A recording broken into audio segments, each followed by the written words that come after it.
लोग टूट जाते हैं एक घर बनाने में, तुम तरस नहीं खाते बस्तियां जलाने में। इस सरकार को 2024 में हटाना पड़ेगा। अगर ये वापस आती है तो शायद भारत जो है वो एक हिंदू अफगानिस्तान बन जाए। जब बाबरी मस्जिद का जो सुप्रीम कोर्ट का जो जजमेंट आने वाला था, उस टाइम मेवात के जो पढ़े लिखे लोग हैं उन्होंने रात रात भर खड़े होके मंदिरों पे पहरा दिया था कि मेवात में ऐसा ना हो कि कोई ऐसा माहौल ख़राब हो कि जजमेंट आए उससे लोग रोष में आए तो कहीं आके कुछ गलत ना करते। तो मेवाती लोग जो हैं उनके दिल में कोई इस तरह का हिंदू मुस्लिम नहीं है। ये घटना की है कि ये प्लैंड है या ये काम रिएक्शन आ गया जो साडा समाज ही इन्ना फिरका प्रस्त हो गया। बाहर से अगर इसको इंस्टिगेट ना किया जाता तो कुछ भी नहीं होता। ये बाहर से पूरा प्लान करके करवा लोग तो बाहर से लोग भी सो लोकल नहीं सी बहुत सारे बाहर दे भी सीगे। ये लोग तो बाहर से ही आए। आरएसएस ने बहुत मेहनत की है इस देश में नफरत फैलाने की, अलग अलग तरीकों से, क्रिएटिव तरीकों से, खासतौर से मुसलमानों के लिए, दलितों के लिए, क्रिश्चियंस के लिए और गरीब के लिए भी। गरीब के लिए भी उतनी नफरत। पहले मणिपुर का आपने पूरा देखा, मणिपुर में जो कुछ हुआ, उसके बाद ट्रेन का हादसा हमने देखा जिसमें एक कांस्टेबल ने ही, एएसआई ने ही 3 लोगों को मार दिया।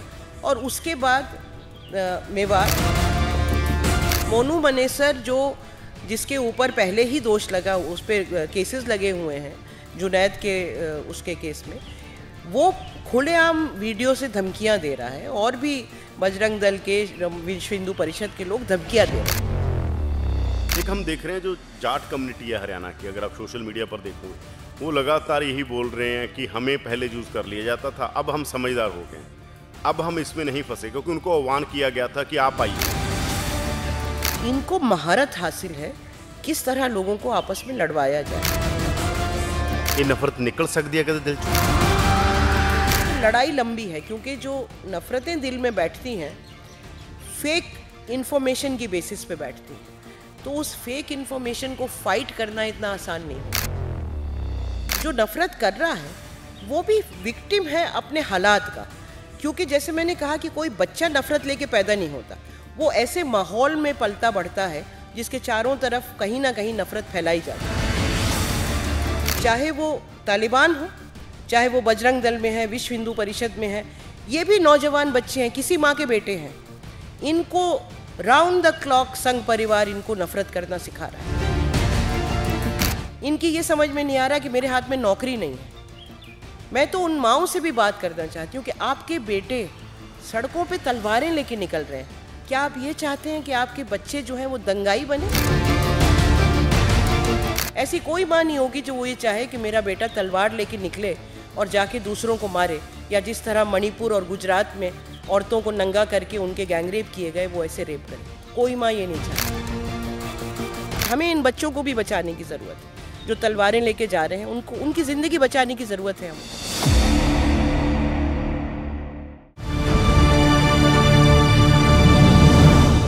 बशीर बदर साहब ने लिखा था, लोग टूट जाते हैं एक घर बनाने में, तुम तरस नहीं खाते बस्तियां जलाने में। फिरका प्रस्ती भारत नूं लग्या होया वड्डा रोग है, पुराना रोग है। 47, 84, गुजरात, बॉम्बे, किहड़ी धरती है वो जिथे फिरका प्रस्ती दे नां ते घर नहीं जलाए गए। लोग दुखी हुंदे ने, इकट्ठे हुंदे ने, मातम मनाउंदे ने, कुछ सालां बाद फिर यही काम शुरू हो जाता है। ये साडे इंटरनल प्रॉब्लमां भी ने कि असी जदों इस तरह का रूप धारदा साडा समाज, वो क्यों धार लैंदा गा, क्यों कोई बंदे दे अंदर जानवर जाग पैंदा कि वो धर्म के नाँ ते, जात के नाँ ते, कलर के नाँ ते, क्रीड के नाँ ते इस तरह का वैशीपुना सामने ले आउंदा है।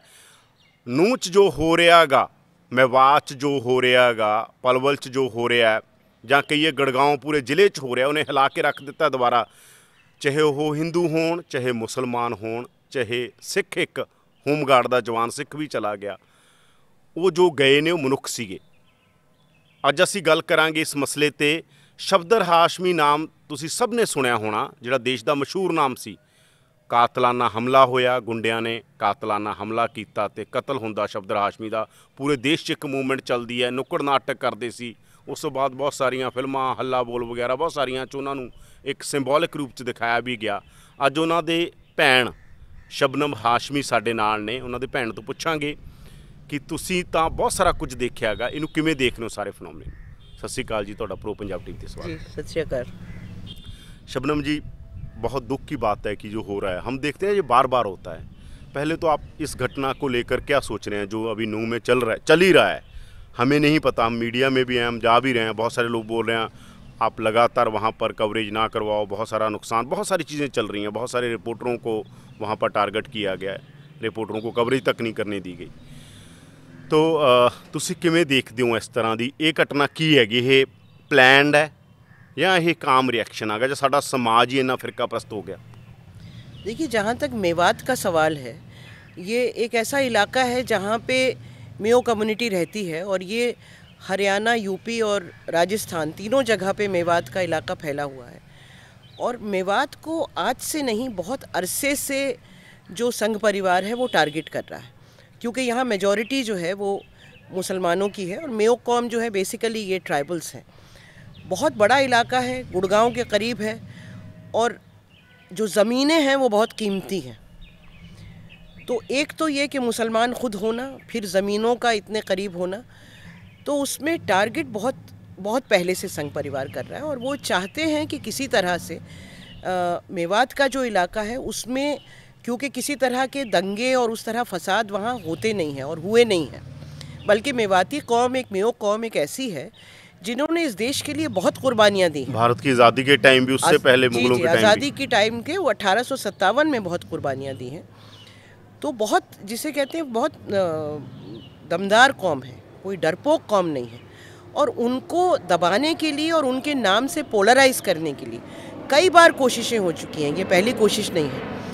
मेवात के बारे में जो तरीका होता है, जैसे संघ परिवार का तरीका ये है कि पहले किसी को बदनाम करते हैं, फिर बदनाम करने के बाद फिर कुछ ऐसे हालात क्रिएट करते हैं कि हमले हों या लड़ाई हो, और उसके बाद फिर केसेस लगा के आप अंदर डाल दें। तो मेवात को बदनाम करने के लिए एक बड़े अरसे से कोशिश हो रही है। मैंने कई साल मेवात में काम किया है, नूह के इलाके में भी और पलवल की तरफ भी, और जो उधर का इलाका है राजस्थान वाला है, वहाँ भी मैंने काम तो नहीं किया, गई बहुत बार। अभी जो कुछ है, अगर अभी हम देखें इस वक्त जो पूरे देश में हालात हैं, उसमें ऐसा लग रहा है कि बीजेपी शायद पहली बार कुछ बैक फुट पे गई है और जा रही थी। तो उसकी वजह से उनको बहुत सारे ऐसे हालात क्रिएट करने हैं जिससे पूरे देश में एक अराजकता फैले, एक पोलराइजेशन हो। तो पहले मणिपुर का आपने पूरा देखा, मणिपुर में जो कुछ हुआ, उसके बाद ट्रेन का हादसा हमने देखा जिसमें एक कांस्टेबल ने ही, एएसआई ने ही 3 लोगों को मार दिया। और उसके बाद मेवात, और यहाँ पे 3 दिन पहले से मोनू मनेसर, जो जिसके ऊपर पहले ही दोष लगा, उस पर केसेस लगे हुए हैं जुनैद के उसके केस में, वो खुलेआम वीडियो से धमकियां दे रहा है। और भी बजरंग दल के, विश्व हिंदू परिषद के लोग धमकियां दे रहे हैं, बजरंगी जी। तो अगर ये वीडियोस पहले आ गए थे तो उसके बाद इनको क्यों नहीं अरेस्ट किया गया? ये जाहिर है कि ये होने दिया गया। शोभा यात्रा आपको क्यों मेवात के अंदर से, नूह के अंदर से निकालनी है? और शुरुआत में आप एक जाके उकसा रहे हैं, आप धमकियां दे रहे हैं खुलेआम। वो मैंने, और उसके बाद भी मैंने वीडियोस देखे हैं जहां ये कह रहे हैं कि अब जो बाकी हरियाणा में जहां जहां पे लोग रहते हैं, उसने पूरी कॉल दी है हाथ में कि जहाँ भी लोग रह रहे हैं, जो मुस्लिम कम्युनिटी रह रही है, उनके ऊपर उनको हम अटैक करेंगे और देख लेंगे। इस सब के बावजूद कोई कार्रवाई नहीं होती है। ये जो सारे नॉन स्टेट एक्टर्स जो समाज में छोड़ दिए गए हैं, इनको ये पता है कि हमारे ऊपर सरकार का, एडमिनिस्ट्रेशन का और संघ परिवार का संरक्षण है। और जब ये संरक्षण मौजूद है तो उसके बाद जो वो जिस तरह के वो दंगे करते हैं वो करते हैं। मेवात में अनफॉर्चुनेटली जो बहुत अनफॉर्चुनेट चीज़ हुई है कि मेवात में भी कुछ, क्योंकि हर कम्युनिटी में कुछ ना कुछ तो उपद्रवी होते हैं, तो उधर से भी रिएक्शन आया है। कोशिश ये होनी चाहिए कि अगर एक कोई बेहूदगी कर रहा है तो दूसरे लोग संयम में रहें और पुलिस को बुलाएं और सब कुछ करें, लेकिन वो थोड़ा बहुत हुआ है जो कुछ हमें पता चला है। मैं जा तो नहीं पाई हूँ, वहाँ सब जगह कर्फ्यू लगा हुआ है। और जैसा आप जानते हैं, जो फीडबैक आएगा ਤੁਹਾਡੇ ਕੋਲ ਉਹ ਕੀ मतलब जो फीडबैक है आपके पास वो क्या है, मतलब कि ये एक तरफा ही था या कोई दूसरी तरफ से भी रिएक्शन इस तरह का हुआ? नहीं, फीडबैक देखिए, फीडबैक जो आया है वो तो सीधा सा है कि ये 3-4 दिन से लगातार उकसा रहे थे और ये जाके वहाँ पे इन्होंने जिस तरह के भड़काऊ भाषण और पूरा ये भी कैसे थोड़े ससुराल आ रहे हैं ਅਸੀਂ आप जी जी जी वो सारी चीज़ें मतलब महिलाओं के बारे में इनडायरेक्टली सब कुछ कहना। और ये जाके, मुझे जगह का नाम याद नहीं, लेकिन पथराव इन्होंने शुरू किया, एक घर में ये जाके घुसे हैं, ऊपर उसके चढ़े हैं। उसके बाद वहाँ से कुछ नौजवान लड़कों का रिएक्शन हुआ है जो मुझे जो बताया है। लेकिन ये कि इसी तरह लोगों को लड़ाया जाता है एक पीसफुल जगह जहाँ कुछ नहीं हो रहा। मुझे अभी भी याद है कि जब बाबरी मस्जिद का जो सुप्रीम कोर्ट का जो जजमेंट आने वाला था, उस टाइम बहुत माहौल में टेंशन था पूरे देश में। उस टाइम मेवात के जो पढ़े लिखे लोग हैं उन्होंने रात भर खड़े होके मंदिरों पे पहरा दिया था कि मेवात में ऐसा ना हो कि कोई ऐसा माहौल ख़राब हो कि जजमेंट आए उससे लोग रोष में आए तो कहीं आके कुछ गलत ना करते। रात भर उन्होंने, और एक दिन नहीं मतलब हफ्तों तक उन्होंने वहाँ पे खड़े होके मंदिरों को बचाया है। तो मेवाती लोग जो हैं उनके दिल में कोई इस तरह का हिंदू मुस्लिम नहीं है। वहाँ तो साथ में लोग रहते हैं, गांव में भी साथ रहते हैं, जाट भी हैं, यादव भी हैं और गुजर भी हैं, सब कम्युनिटीज़ हैं। और मेवातियों में भी ये सारी कम्युनिटीज़ हैं, उनके गोत्र भी सेम हैं। तो ये बाहर से अगर इसको इंस्टिगेट ना किया जाता तो कुछ भी नहीं होता। ये बाहर से पूरा प्लान करके करवाया गया। यानी ये भी कहा गया कि बाहर तो लोग ही बाहर तो आए ने, उत्थों दे नहीं सी वो लोग, लोकल नहीं सीगे।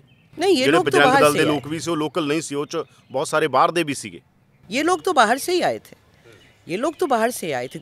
वहाँ के मेवात के लोकल लोग इस जुलूस में मतलब कम से कम मुझे नहीं मालूम कि वो शामिल थे। मुझे ये नहीं, फीडबैक मेरे पास नहीं है, लेकिन ये लोग यही है कि बाहर से आए थे और वो दिखाई भी दे रहे हैं। जी, मेवाती जो है, मेवाती का एक चाल चलन, रहने का तरीका गांव का इंसान आपको दिखाई देता है। खेती बाड़ी करने वाले हैं मेवाती, चाहे हिंदू हो चाहे मुस्लिम हो, दोनों ही। तो ये ज़्यादातर लोग बाहर से आए थे। तो ਤੁਹਾਡਾ एक्सपीरियंस जो तुसी उत्थे काम करते रहे हो, ਤੁਹਾਨੂੰ ਇਹ लगता बहुत ही सेकुलर ना कहिए, जैसे हमारे एक आपसी सह होंद से सदियों से लोग रह रहे हैं, हर धर्म के, हर जात के, हर रंग के। तो जो आपका एक्सपीरियंस है वो? मेरा एक्सपीरियंस तो मेवात में काम करने का बहुत अच्छा। कितना टाइम काम किया आपने? काम हम लोगों ने 5-6 साल किया होगा, अभी नहीं, काफ़ी 2008 के आसपास से हम लोगों ने वहाँ काम किया। हम एक्चुअली महिलाओं को वहाँ पे सेंटर हमने खोले थे 11 गाँव में, और वहाँ पे हम वोकेशनल ट्रेनिंग और पढ़ाई का काम करते थे। मेवात पिछड़ा हुआ इलाका बहुत और वजहों से है कि वहाँ पे जो विमेंस एजुकेशन है वो बहुत कम है, लिटरेसी लेवल बहुत कम है। हालांकि उसके लिए मेवात के अंदर के लोग बहुत लड़ रहे हैं और कोशिश कर रहे हैं कि अब मेवात की लड़की IIT भी कर चुकी और जज भी बन चुकी, लॉयर्स हैं सीनियर, तो वो भी है, लेकिन तब भी पिछड़ापन है। लेकिन हिंदू मुस्लिम सिख ईसाई जैन इस तरह के हमने कभी कन्फ्लिक्ट मैंने पर्सनली कभी नहीं देखे। और मैंने हमेशा यही देखा कि कोई कार्यक्रम भी है, किसी के घर में शादी भी है, तो हर एक धर्म के लोग ही आके शामिल हो रहे हैं, जैसे गांव में होता है। एक हम देख रहे हैं जो जाट कम्युनिटी है हरियाणा की, अगर आप सोशल मीडिया पर देखोगे, वो लगातार यही बोल रहे हैं कि हमें पहले यूज़ कर लिया जाता था, अब हम समझदार हो गए, अब हम इसमें नहीं फंसे, क्योंकि उनको आह्वान किया गया था कि आप आइए, कि तुसी साडे नाल आओ, आपां इत्थे सारा सैट करिए सिस्टम। जी जी, ये बहुत ਤੁਹਾਨੂੰ ਕੀ लगता है फॉल्ट लाइन समझ आउण लग गईਆਂ कम्युनिटीज़ ਨੂੰ, जो फॉल्ट लाइन तिखियां कीतियां जा रही ने? मुझे लगता है कि जो हरियाणा में जिस तरह एक बड़ा पोलराइजेशन किया गया था जाट और गुजरों का, और काफ़ी कन्फ्लिक्ट भी उस टाइम हुआ था, उसके बाद समझ में आया है। और ख़ास तौर से जो पूरा ये रेसलर्स के ऊपर जो हमला आया है कि हमारी जो ओलंपियंस हैं, इतनी बड़े बड़े उन्होंने नाम कमाए हैं, किसान आंदोलन में भी किसानों को जिस तरह से हमला किया गया, 1 साल तक वो बैठे रहे, जिस तरह बदनाम किया गया, और उसके बाद ये पूरा रेसलर्स का उसमें समझ में आया है कम्युनिटीज़ में, क्योंकि आखिरकार जो ज़मीन का इंसान होता है, एक तो देखिए जो गांव के इलाके वहाँ इस तरह का जो हमें शहरों में दिखता है नफ़रत जो दिखाई देती है वो गांव में उतनी नहीं है, क्योंकि साथ ही रहते हैं, साथ ही काम करते हैं। शहरों में तो ये है कि आप शक्ल ही नहीं देखते एक दूसरे की, तो नफ़रत फैलाना भी आसान हो जाता है, बात ही नहीं होती। तो समझ में आ रहा है और वजह यही है, ये चीज़ समझ में लोगों के आ रही है कि 2014 में जो एक हमें सपना बेचा गया था गुजरात डेवलपमेंट का, वो असल में नफ़रत फैलाने का एक डेवलपमेंट मॉडल था। वो मॉडल कोई लोगों को समृद्ध बनाने का नहीं था। ये सब कुछ पूरे देश ने देख लिया, क्योंकि गरीबी की रेखा से कितने करोड़ों लोग इस बीच में नीचे चले गए। जो हमारी नोटबंदी के बाद जो हाल हुआ वो सब लोग जानते हैं। लाखों लोगों को ज़मीन, सड़कों पे पैदल चलना पड़ा, कितने लोग रास्ते में मर गए, कोई अपने कंधे पे अपने बच्चे की लाश लेके चलता रहा। इस देश ने सब कुछ देखा है और ये बहुत अच्छी तरह जान लिया है कि ये जो सरकार बैठी है और जो सपने दिखा रहे हैं मोदी और अमित शाह, वो जुमलों के अलावा कुछ नहीं है। तो क्योंकि ये लोगों की समझ में आने लगा है, और इस बीच में जो रीसेंट जो डेवलपमेंट्स हैं, मेरा मानना है कि जो भारत जोड़ो यात्रा एक निकाली राहुल गांधी ने, उसका एक बहुत बड़ा असर पड़ा। लोगों को सोचने के लिए उसने मजबूर किया कि ये जो नफ़रत की राजनीति है, इससे हमें कुछ हासिल नहीं हो रहा। अगर हम साथ मिल के रहेंगे तो हम अपने को भी और इस देश को भी आगे ले जा पाएंगे। तो आइडियोलॉजी को हम कह देते हैं ना, आइडियोलॉजियां ਨੂੰ कह ਦਿੰਦੇ ਆ कि ये विचारधारा है, ये लोग हैं, ऐसे इंस्टिगेट कर देते हैं। मेरे मन 'ਚ ਇੱਕ ਹਮੇਸ਼ਾ ਸਵਾਲ ਆਉਂਦਾ ਕਿ ਅਸੀਂ ਤਾਂ ਬੰਦੇ ਹੀ ਆ ਨਾ, ਤਾਂ ਸਾਡੇ ਮਨ 'ਚ ਅਸੀਂ ਸਾਰਾ ਕੁਝ ਦੇਖ ਲੈਂਦੇ ਹਾਂ। 47 ਅਸੀਂ ਦੇਖਿਆ, 84 ਅਸੀਂ ਦੇਖਿਆ, ਗੁਜਰਾਤ ਦੇਖਿਆ, ਬੰਬੇ ਦੇਖਿਆ, ਕੰਧਮਾਲ ਦੇਖਿਆ, ਸਭ ਜਗ੍ਹਾ ਦੇਖਿਆ ਕਿਵੇਂ ਟਾਰਗੇਟ। ये बंदे ਦੇ कुछ अंदर भी ਪਿਆ ਹੁੰਦਾ, इसीलिए उसको इंस्टिगेट किया जा सकता है, या नहीं है कि बंदे ਦੇ अंदर भी ਇਹ ਚੀਜ਼ਾਂ ਪਈਆਂ ਹੁੰਦੀਆਂ, ਉਹਨਾਂ ਨੂੰ ਜ਼ਿਆਦਾ ਤਿੱਖਾ ਕਰ ਦਿੱਤਾ ਜਾਂਦਾ ਗਾ। ਕਮਿਊਨਿਟੀਆਂ ਜਿਹੜੀ ਨਫ਼ਰਤ ਆ ਪਈ ਹੁੰਦੀ, ਨਫ਼ਰਤ ਬੰਦੇ ਦੇ ਅੰਦਰ ਪਈ ਹੁੰਦੀ ਹੈ, ਤੁਸੀਂ ਮੰਨਦੇ ਹੋ ਜਾਂ नहीं ਹੁੰਦੀ? देखिए, मैं बंदे अंदर सिर्फ प्यार हैगा। कोई भी बच्चा इस मुल्क में या कहीं भी पूरी दुनिया में नफ़रत लेके पैदा नहीं होता। उसके आसपास क्या समाज है, घर में क्या माहौल है, समाज में क्या माहौल है, मीडिया क्या कह रहा है, फिल्में क्या कह रही हैं, उससे ही उसकी सोच बनती है। और अगर वो कॉन्शियसली अपनी सोच के ऊपर काम ना करे या उसका जो समाज काम ना करे, तो वो जो भी ताकत ज़्यादा ताकतवर होती है उधर धीरे धीरे बह जाता है। एक जावेद अख्तर ने एक एग्ज़ाम्पल एक बार दिया था और मुझे लगता है कि वो बहुत इम्पॉर्टेंट एग्ज़ाम्पल है। उन्होंने कहा कि एक बीकर में पानी डाल के एक मेंढक को उसमें डाल दीजिए और बिल्कुल धीमी आंच पे उसको रख दीजिए, तो वो जो पानी का जो टेम्परेचर है वो इतने हल्के हल्के हल्के बढ़ेगा और बढ़ेगा, क्योंकि धीमी आंच है, कि मेंढक उससे, जिसे एक्लेमेटाइज कहते हैं, वो होता जाएगा। लेकिन जिस टाइम वो उबाल पे पहुंचेगा, उस टाइम तक उसमें इतनी, उसकी शरीर में इतनी ताकत नहीं रहेगी कि उससे कूद के बाहर जा सके, तो वो उस उबलते हुए पानी में मर जाएगा। यही हमारे देश में हुआ है। शुरू में मुसलमान अनपढ़ था, पूरी तरफ प्रोपेगेंडा हुआ, अनपढ़ मान लिया, तो उसके बाद ये हुआ कि इसकी तो 4 बीवी और 25 बच्चे हैं। वो भी धीरे धीरे रोज़ आप एक ही झूठ को कहते हैं ना, जो हिटलर के ज़माने में गोबल्स का जो प्रिंसिपल था, जिस तरह उन्होंने ज्यूस के ख़िलाफ़ नफ़रत फैलाई, इसी तरह इस देश में हुआ कि धीरे धीरे करके आप अपना टेम्परेचर बढ़ाते गए। जब एक चीज़ फैला दी तो दूसरी चीज़, एक बात को आप 100 बार एक झूठ बोलें तो लोग उसे सच समझने लगते हैं, चाहे वो मुसलमानों के ख़िलाफ़ हो या वो आदिवासियों के, क्रिश्चियंस के, LGBTQI कम्युनिटीज़ के ख़िलाफ़ हो या किसी के भी ख़िलाफ़, या आप ये तो, मैं तो ये एक तरह के लोगों की बात कर रही हूँ, लेकिन अगर हम महाराष्ट्र का एग्ज़ाम्पल लें तो वहाँ तो हिंदुओं के ख़िलाफ़ ही हो रहा था, बिहारी और यूपी बना दिया। आप किस वक्त किसको दूसरे पाले में खड़ा कर दें वो बहुत आसान है। जो नफ़रत फैलाने वाली ताकतें होती हैं वो डिसाइड करती हैं। यूपी में दोनों मुसलमान है, शिया सुन्नी आपस में लड़ते रहते हैं क्योंकि आपने एक दूसरे को सामने खड़ा कर दिया। या गुजरात में पटेल कम्युनिटी को आपने लेवा पटेल और कड़वा पटेल में बांट दिया। तो इनको महारत हासिल है किस तरह लोगों को आपस में लड़वाया जाए, और आरएसएस ने काम किया है। देखिए, ये हमको मानना पड़ेगा कि आरएसएस ने बहुत मेहनत की है इस देश में नफ़रत फैलाने की, अलग अलग तरीक़ों से, क्रिएटिव तरीक़ों से। जो बाकी जो राजनीतिक पार्टियां थीं उन्होंने ये सोच लिया कि हमारा देश तो इतना प्यार है, यहाँ डाइवर्सिटी है, मोहब्बत है, हमारे लोग कभी नफ़रत को इस तरह अपनाएंगे नहीं। लेकिन वो एक बड़ी भूल थी, चाहे वो कांग्रेस हो या बाकी सेकुलर पार्टीज़ हों या लेफ़्ट पार्टीज़ हों। ये नफ़रत धीरे धीरे धीरे धीरे दिलो दिमाग में घर कर गई। आज का जो हिंदुस्तान है वो 1960 या 70 या 80 का हिंदुस्तान नहीं है। यहाँ पे एक बहुत बड़ा तबका है जिसके दिमाग और दिल में नफ़रत बैठी हुई है, ख़ास तौर से मुसलमानों के लिए, दलितों के लिए, क्रिश्चियंस के लिए और गरीब के लिए भी। गरीब के लिए भी उतनी नफ़रत है। ये अपने आप में एक बड़ी अजीब चीज़ है। ये नफ़रत निकल सकती है कदे दिल चो? नफ़रत निकल सकती है? नफ़रत बिल्कुल निकल सकती है, लेकिन ये बहुत लंबी लड़ाई है और उसके लिए बहुत सारे प्रयास करने पड़ेंगे, बहुत सारे। लेकिन उसका पहला जो कदम है, मुझे लगता है कि इस सरकार को 2024 में हटाना पड़ेगा। अगर ये वापस आती है तो शायद भारत जो है वो एक हिंदू अफ़गानिस्तान बन जाए।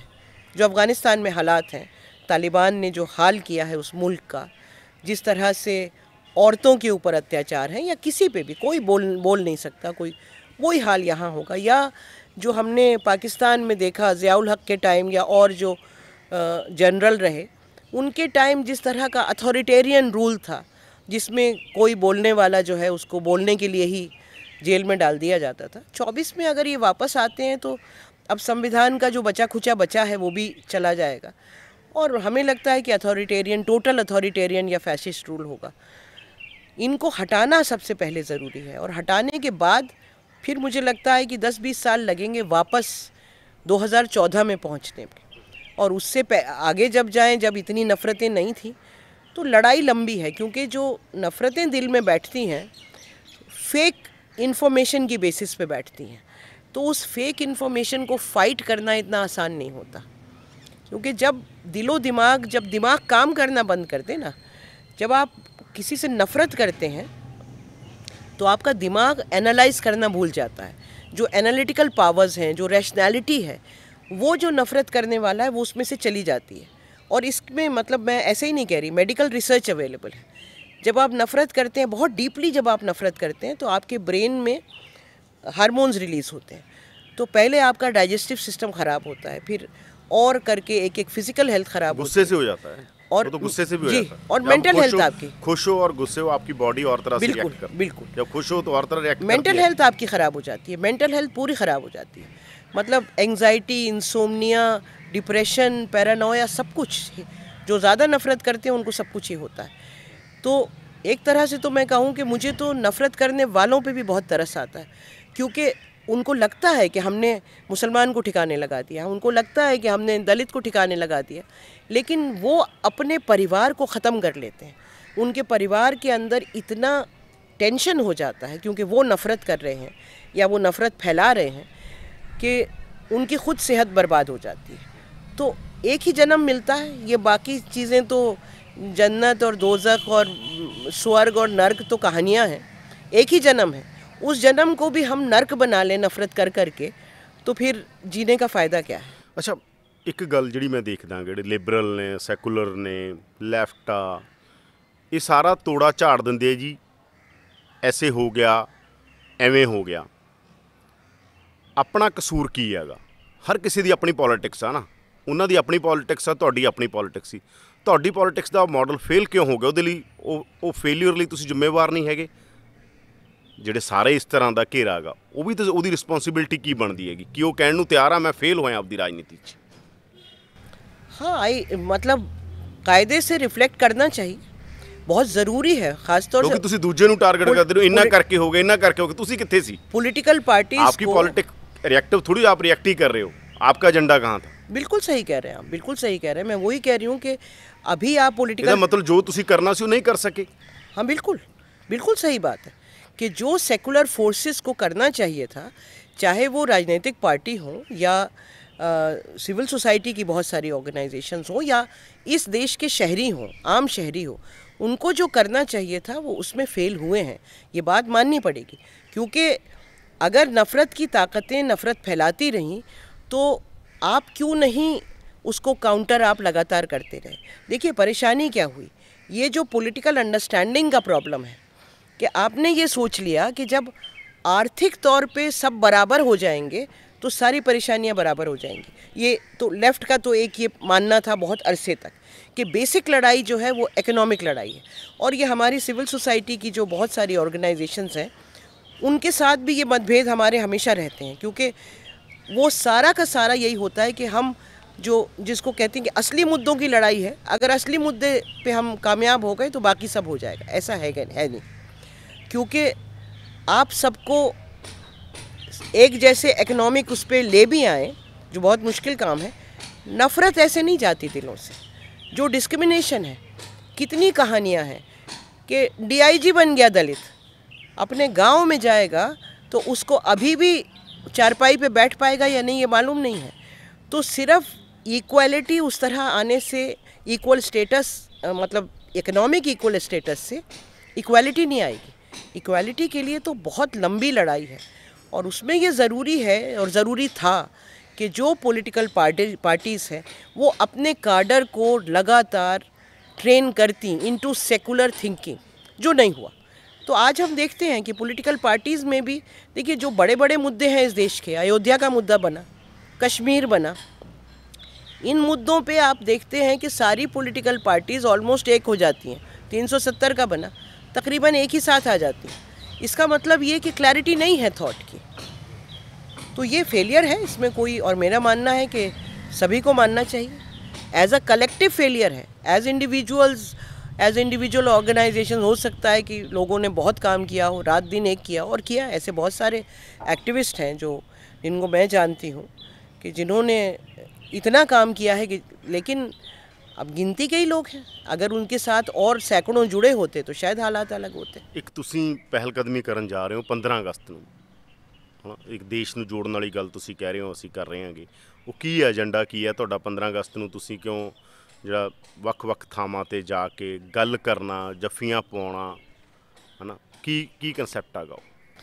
देखिए कंसेप्ट यही है कि एक तो परेशान सारा मुल्क है इस नफ़रत से और इस हिंसा से, तो हम ये लगातार सोच रहे थे कि ऐसा कुछ नया करें जो आज तक नहीं हुआ। जो हमारी जो सिविल सोसाइटी की जो ऑर्गेनाइजेशंस हैं, ज़्यादातर इस तरह के प्रोग्राम होते हैं कि पब्लिक स्पेसेस में हम या तो प्रोटेस्ट कर रहे होते हैं या कोई सम्मेलन हो रहा होता है जिसमें अलग अलग लोग आके मिलते हैं। लेकिन जब हम पब्लिक स्पेस में मिलते हैं तो पब्लिक स्पेस में मिलने में मुझे लगता है कि इतनी जो दूरियां जो हैं वो एक दूसरे के बारे में आप जानते नहीं हैं, थोड़ी बहुत बात कर लेते। तो हमने सोचा कि इस बार 15 अगस्त क्यों सारी जो कम्युनिटीज़ हैं अलग अलग, वो क्यों नहीं साथ मिल के मनाएं, और साथ मिल के कोई मतलब किसी लॉन में, किसी हॉल में नहीं, लेकिन घरों के अंदर अलग अलग कम्युनिटियां दे लोग अलग अलग थां जान किवें जिवें। तो हम ये कह रहे हैं कि जैसे एक परिवार, ये एक घर है, ये एक मुसलमान परिवार का घर है। इस बार 15 अगस्त मनाने को यहाँ पे कोई हिंदू परिवार या सिख परिवार या दलित परिवार या क्रिश्चियन परिवार आए और ये दोनों परिवार मिल के आज़ादी मनाएं और एक दूसरे के बारे में जानें, साथ में बैठ के खाना खाएं, 1-2 घंटा साथ बिताएं, आप एक दूसरे के कल्चर के बारे में जानें, एक दूसरे की परेशानियां, खुशियां जानें, ताकि ये जो दूरियां बन गई हैं ये कम हो। देखिए जब हम एक दूसरे से मिलते नहीं तो नफ़रत फैलानी बहुत आसान होती है। मैं तो ये कह रही हूँ यहाँ पे जामिया में हम 200 घर खोलेंगे मुसलमानों के, अब आके 200 हिंदू इन घरों में देखें, किसी के घर में उनको 4 बीवी मिल जाए या किसी के घर में उनको 25 बच्चे मिल जाएं, 200 के 200 घर का सर्वे कर लीजिए। तो ये जो मिथ है पूरी, मुसलमान के ख़िलाफ़ हो, दलित के ख़िलाफ़ हो, किसी के भी ख़िलाफ़ हो, कोई अपर कास्ट जो है या कोई भी मुसलमान दलित के घर में जाके देखे, कोई अपर कास्ट वाला दलित के घर में जाके देखे कि किस तरह रहते हैं। मतलब आपने एक स्टीरियोटाइप बना लिया है कि दलित जो है वो पढ़ा लिखा नहीं है या मुसलमान जो है वो बड़ी पुरानी सोच का है, या तो ये जब एक दूसरे के घर में जाएंगे, मिलेंगे एक दूसरे से, तो दूरियां जो हैं वो कम होंगी और जो नफ़रत जो फैल रही है उसको कम करने में आसानी होगी। हम कोशिश ये कर रहे हैं, अभी हम 17 स्टेट्स में इसकी मीटिंग्स हो चुकी हैं और कोऑर्डिनेशन कमेटीज़ बन चुकी हैं जो ज़मीन पे आइडेंटिफाई कर रही हैं फैमिलीज़ जो अपने घरों में लोगों को बुलाने को तैयार हैं। पंजाब ते चंडीगढ़ च भी कोशिश कर रहे हैं? पंजाब में भी कोशिश कर रहे हैं। NFIW जो है, जो शायद पंजाब स्त्री सभा नाम है उनका पंजाब में, वो भी इसमें शामिल हैं और वो अभी कहाँ कहाँ करेंगे वो मुझे नहीं मालूम है इस वक्त, लेकिन पंजाब में, चंडीगढ़ में और सारे मतलब साउथ के सारी स्टेट्स तो मैं खुद ही ट्रैवल करके भी कई जगह आई हूँ। तो हमारा जो टारगेट है वो ये कि 15 अगस्त को 1 लाख फैमिलीज़ को हम एक दूसरे से मिलवाएं और हम उनसे ये कह रहे हैं कि मिलने के बाद आप जब वापस घर जाएं तो सोचिए कि पहले आप क्या सोचते थे किसी भी और धर्म के बारे में या किसी जाति के बारे में, मिलने के बाद क्या चेंज आया, और उसका एक छोटा सा वीडियो रिकॉर्ड करिए खुद ही कि मैं मिला, नाम लेने की ज़रूरत नहीं है, लेकिन मैं किसी परिवार से मिला, एक मुसलमान परिवार से या क्रिश्चियन से या दलित से मिला या LGBTQI कम्युनिटी से, और पहले जो मेरे दिमाग में सोच थी वो ये थी और अब मिलने के बाद क्या परिवर्तन आया। तो अगर ये एक वीडियो मोनू मनेसर का पूरे मुल्क में दहशत फैला देता है, तो हमारे हज़ारों वीडियो, कोई तमिल में, कोई तेलुगु में, कोई पंजाबी में, कोई हरियाणवी में, कोई राजस्थानी में, जब सोशल मीडिया पे जाएंगे तो उसका भी तो असर पड़ेगा ना, प्यार मोहब्बत तो बढ़ेगी। जो लोग नहीं गए वो भी सोचेंगे कि मैं भी यही सोचता हूँ, शायद मैं गलत हूँ। तो हमें ये लगता है कि अगर इसमें लोग खुद से भी, हम तो ये भी कह रहे हैं कि एक तो ये है कि किसी ऐसे घर जाइए जो आपके धर्म का, जाति का ना हो, लेकिन अगर कोई आपका बिछड़ा हुआ दोस्त है, आप नहीं मिले, सालों से नहीं मिले, किसी छोटी मोटी वजह से कोई मनमुटाव हो गया था, उसको ढूंढिए और 15 अगस्त को जाके उसके साथ आज़ादी मनाइए। अगर आपके इलाके में कोई विधवा औरत अकेली रहती है, उसके घर जाइए। ये कैंपेन 15 अगस्त नहीं वैसे जारी रहू अगे। 15 अगस्त को हम लॉन्च कर रहे हैं, लेकिन 15 अगस्त को हम 1 लाख फैमिलीज़ चाहते हैं कि एक दूसरे से मिले। उसके बाद जो मेहमान होगा वो जो मेज़बान है उसको अपने घर 1 हफ्ता 10 दिन में बुलाएगा, कंटिन्यू रहोगे, वो फिर कंटिन्यू रहे। लेकिन बीच में जैसे बहुत सारे दिन आएंगे, 20 अगस्त का दिन है जो साइंटिफिक टेम्पर के लिए मनाया जाता है, तो उस दिन जो साइंस, आप साइंटिस्ट के घर जाइए, उनसे बात कीजिए, विज्ञान में जो रुचि रखते हैं उस पर आप बातचीत कीजिए। बीच में सावित्रीबाई फुले की डेट आएगी, 30 जनवरी तक हम इसको चलाएंगे, महात्मा गांधी की जिस दिन निधन हुआ था, और 2 अक्टूबर को हम इसका सेकंड फेज़ जो है उसके ऊपर हम काम शुरू कर रहे हैं, जिसमें हम जो लोग नफ़रत करते हैं उनके साथ क्या क्या होता है उनसे हम बात करना चाहते हैं, क्योंकि हमको लगता है कि जो नफ़रत करने वाला है वो भी एक विक्टिम है। ऐसे लोग कौन के सामने, वो सामने हमारे शायद ऐसे आके सामने ना आए, लेकिन हम उनको वीडियो के जरिए से और जरियों से हम उन तक पहुंचना चाहिए कि नफरत वाला भी विक्टिम है। आप क्या कह रहे थे? जी, जो नफरत कर रहा है वो भी विक्टिम है अपने हालात का, क्योंकि जैसे मैंने कहा कि कोई बच्चा नफरत लेके पैदा नहीं होता, वो ऐसे माहौल में पलता बढ़ता है जिसके चारों तरफ कहीं ना कहीं नफरत फैलाई जाती है। मैं तो ये कहूँगी कि ये चाहे वो तालिबान हो, तालिबान जो यंग लड़के तालिबान हैं वो विक्टिम्स हैं उस पूरे माहौल के जहाँ मुस्लिम फंडामेंटलिस्ट उनको सुबह से शाम तक नफ़रत सिखा रहा है। यहाँ पे जो चाहे वो बजरंग दल में है, विश्व हिंदू परिषद में है, ये भी नौजवान बच्चे हैं, किसी माँ के बेटे हैं, इनको राउंड द क्लॉक संघ परिवार इनको नफ़रत करना सिखा रहा है, इनको झूठ बोल रहा है कि तुम्हारा दुश्मन जो है वो मुसलमान है या तुम्हारा दुश्मन जो है वो ईसाई है। इनकी ये समझ में नहीं आ रहा कि मेरे हाथ में नौकरी नहीं है। मैं तो उन माँओं से भी बात करना चाहती हूँ कि आपके बेटे सड़कों पे तलवारें लेके निकल रहे हैं, क्या आप ये चाहते हैं कि आपके बच्चे जो हैं वो दंगाई बने? या आप, एक माँ क्या चाहती है? एक माँ ये चाहती है कि उसका बच्चा एक शरीफ इंसान बने, अच्छी तरह पढ़ लिख के कुछ अच्छा काम करे, पुलिस में जाए, आर्मी में जाए, स्कॉलर बने, टीचर बने, डांसर बने, कुछ भी बने, कुछ ऐसा काम करे जिसमें माँ का सर भी ऊंचा हो कि मेरा बेटा जो है वो देश के लिए कुछ कर रहा है, समाज के लिए कुछ कर रहा है। ऐसी कोई माँ नहीं होगी जो वो ये चाहे कि मेरा बेटा तलवार लेके निकले और जाके दूसरों को मारे, या जिस तरह मणिपुर और गुजरात में औरतों को नंगा करके उनके गैंगरेप किए गए वो ऐसे रेप करे। कोई माँ ये नहीं चाहती। तो मैं तो ऐसी माँओं से भी मेरी अपील है जिनके घर में बच्चे जो हैं वो नफ़रत का शिकार हो रहे हैं कि उनको रोकें। हो सकता है उनके पति ना रोकें, लेकिन माँ का दिल जो है वो कभी भी इस तरह की हिंसा के साथ जाना नहीं जा सकता। जाते हैं, उसमें भी मणिपुर में देखा, गुजरात में भी देखा है, लेकिन वो भी उस नफ़रत की शिकार होती हैं। लेकिन अगर एक माँ और एक बाप अपने घर में अपने बच्चों को ये सिखाएंगे बचपन से कि इस नफ़रत की आंधी में अपनी ज़िंदगी ख़त्म नहीं कर दें, तो मुझे लगता है कि असर पड़ेगा। और हमें इन बच्चों को भी बचाने की ज़रूरत है, जो तलवारें लेके जा रहे हैं, उनको उनकी ज़िंदगी बचाने की ज़रूरत है हमको। धन्यवाद जी, बहुत बहुत धन्यवाद। सम टाइम बहुत धन्यवाद, शुक्रिया मुझे बुलाने के लिए।